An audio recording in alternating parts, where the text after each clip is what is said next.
Festival voice channel में आप लोग का स्वागत है। आज की कहानी रामायण पे धार्मिक कहानी है। यह कहानी बहुत ही रोचक कहानी है। आइए इस कहानी को शुरू करते हैं। रामायण रामायण है। रामायण वास्तव में रामायण है।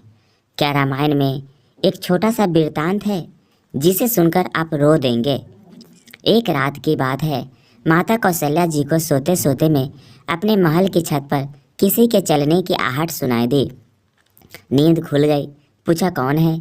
मालूम पड़ा सूरत कीर्ति जी है, सबसे छोटी बहू शत्रुघ्न जी की पत्नी। माता कौशल्या जी ने उन्हें नीचे बुलाया। श्रुति कीर्ति जी आई, चरणों में प्रणाम कर खड़ी रह गई। माता कौशल्या जी ने पूछा, श्रुति इतनी रात को अकेले छत पर क्या कर रही हो बेटी? क्या नींद नहीं आ रही? शत्रुघ्न कहाँ है? श्रुति कीर्ति की आंखें भर आई। माँ के छाते से निपट गोद में सिमट गई। बोली, माँ उन्हें देखे हुए तो 13 वर्ष हो गए। कौशल्या जी का हृदय कापक मानो लड़खड़ा गया, परंतु आवाज़ लगाई, सेवक दौड़े आए। आधी रात को ही पालकी तैयार हुई। आज शत्रुघ्न जी की खोज होगी। माँ साथ चली। आपको मालूम है शत्रुघ्न जी कहाँ मिले? नगरी अयोध्या जी के जिस दरवाजे के बाहर भरत जी नंदी ग्राम में तपस्वी होकर रहते हैं, उसी दरवाजे के भीतर एक पत्थर की शिला है। उसी शिला पर अपनी बाह का तकिया बनाकर लेटे मिले। माँ उनके सिरहाने बैठ गई। बालों में हाथ फिराया तो शत्रुघ्न जी ने आंखें खोली। देखा तो सामने माँ उठे, चरणों में गिरे। माँ आपने क्यों कष्ट किया? मुझे बुलवा लिया होता। माँ ने कहा, शत्रुघ्न यहाँ क्यों? शत्रुघ्न जी की रुलाई फूट पड़ी। बोले, माँ भैया राम जी पिताजी की आज्ञा से बंद चले गए। भैया लक्ष्मण जी उनके पीछे चले गए। भैया भरत जी भी नंदी ग्राम में है। क्या ए महल, ए रथ, ए राशि, वस्त्र ठाठ बाट विधाता ने मेरे लिए बनाए हैं? माता कौशल्या जी निरुत्तर रह गई। देखिए क्या है, यह रामायण कथा यह भोग की नहीं, त्याग की कथा है। यहाँ तो त्याग की मानो प्रतियोगिता ही चल रही है और सभी प्रथम है। कोई पीछे नहीं रहना चाहता। चारों भाइयों का प्रेम और त्याग एक दूसरे के प्रति अद्भुत, अभिनव और अलौकिक है। रामायण जीवन जीने की सबसे उत्तम शिक्षा देती है। भगवान राम को 14 वर्ष का वनवास हुआ तो उनकी पत्नी सीता मैया ने भी सहर्ष वनवास स्वीकार कर लिया, परंतु बचपन से ही बड़े भाई की सेवा में रहने वाले लक्ष्मण जी कैसे राम जी से दूर हो जाते? अपनी माता सुमित्रा से तो उन्होंने आज्ञा ले ली थी बन जाने की, परंतु जब पत्नी उर्मिला के कक्ष की ओर बढ़ रहे थे तो सोच रहे थे कि माँ ने तो आज्ञा दे दी, परंतु उर्मिला को कैसे समझाऊं, क्या बोलूँगा? उससे यही सोच विचार करके लक्ष्मण जी जैसे ही अपने कक्ष में पहुँचे तो देखा कि उर्मिला जी आरती का थाल लेकर खड़ी थी। बोली, आप मेरी चिंता छोड़ो, प्रभु श्री राम की सेवा में वन को जाओ। मैं आपको नहीं रोकूंगी। मेरे कारण आपकी सेवा में कोई बाधा ना आए, इसीलिए साथ जाने की जिद भी नहीं करूंगी। लक्ष्मण जी को कहने में संकोच हो रहा था, परंतु उनके कुछ कहने से पहले ही उर्मिला जी ने उन्हें संकोच से बाहर निकाल दिया। वास्तव में यही पत्नी का धर्म है। पति कुछ सोच में पड़े उससे पहले ही पत्नी उसके मन की बात जानकर उसे संकोच से बाहर कर दे। लक्ष्मण जी तो चले गए, परंतु 14 वर्ष तक उर्मिला ने एक तपस्विनी की भांति कठोर तप किया।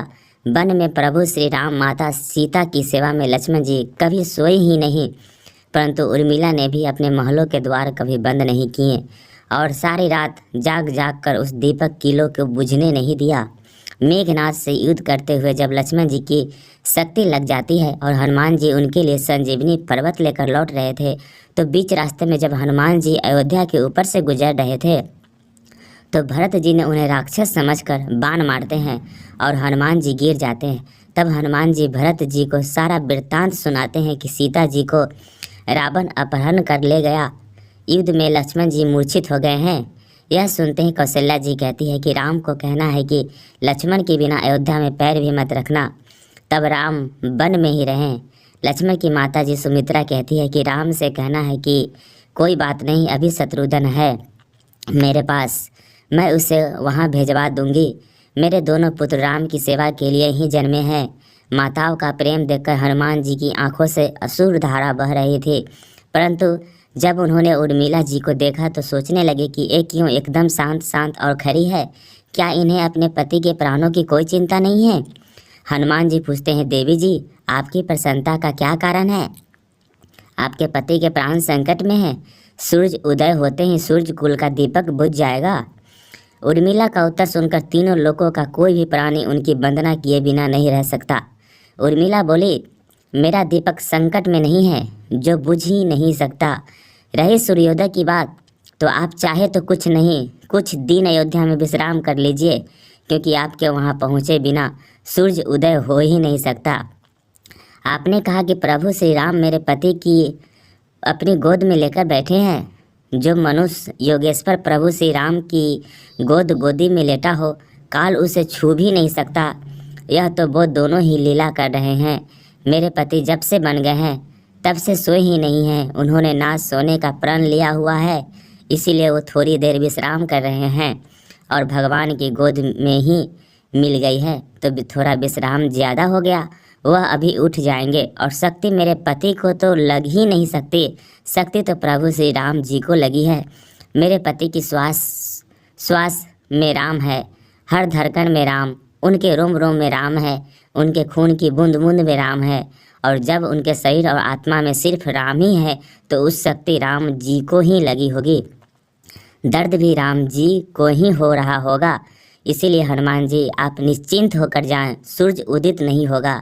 राम राज्य की नव राजा जनक जी की बेटियां ही थी, कभी सीता तो कभी उर्मिला। भगवान राम ने तो केवल राम राज्य का कलश स्थापित किया था, परंतु वास्तव में राम राज्य इन सबके प्रेम, त्याग, समर्पण और बलिदान से ही आया।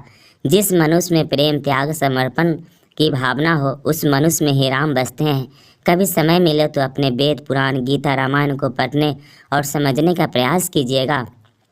जीवन को एक अलग नज़रिए से देखने और जीने का सलीका मिलेगा। लक्ष्मण सा भाई हो, कौशल्या माई हो, स्वामी तुम जैसा मेरा रघुराई हो, नगरी हो अयोध्या सी, रघुकुल सा घरा हो, चरण हो राघव के जहाँ मेरा ठिकाना हो।